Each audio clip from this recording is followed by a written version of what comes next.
Well, 42 years ago today, the U.S. Supreme Court ruled to protect abortion rights for women. The anniversary of Roe v. Wade was marked locally with stories of women whose lives were impacted by the ruling. SNN's Suzanne Lee has more. Suzanne? Thank you, Amber. Planned Parenthood of Southwest and Central Florida continue to push to erase the stigma surrounding abortion 42 years after the landmark Roe v. Wade decision, 1973, that occurred. The women who attended this rally today, they were too young to remember what that day felt like, but they offer appreciation for those who came before them, so they have a choice today.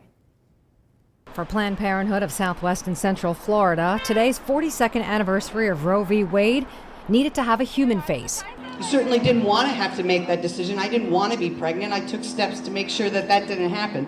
But life happens and you have to deal with it the best way that you can. The human side of history from those who walked before.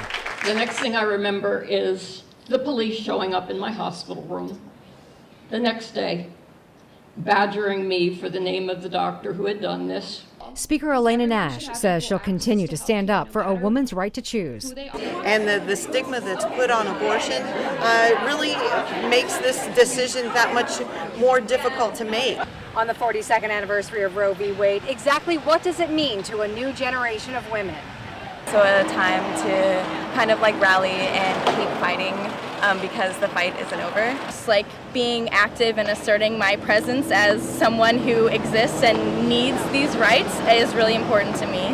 What frightens me is they better continue on because it is challenged frequently.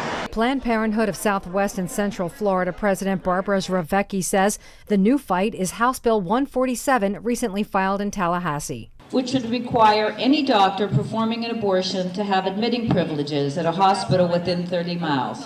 As a healthcare provider, we know how dangerous these attacks on women can be. A few men attended Sarasota's rally. I care about their health and safety, so I'm out here supporting Planned Parenthood today. All in attendance agree on one thing. It's an exciting day, yeah. Now, House Bill 147 referred to in the story actually went to the Health Quality Subcommittee on January 8th, and the vice chair of that committee is our very own Representative Greg Stubbe. Are there other groups opposing the abortion bill? Planned Parenthood says that the American Medical Association and the Centers for Disease Control both oppose such legislation. Also, the Kaiser Health News, it's a website, they actually write more than 24 laws have been passed since 2013 for abortion procedural restrictions in some form. However, on the flip side of that, and you guys actually have a story coming up, Republicans in Washington just squashed an abortion bill late last night known as the 20-week abortion ban bill.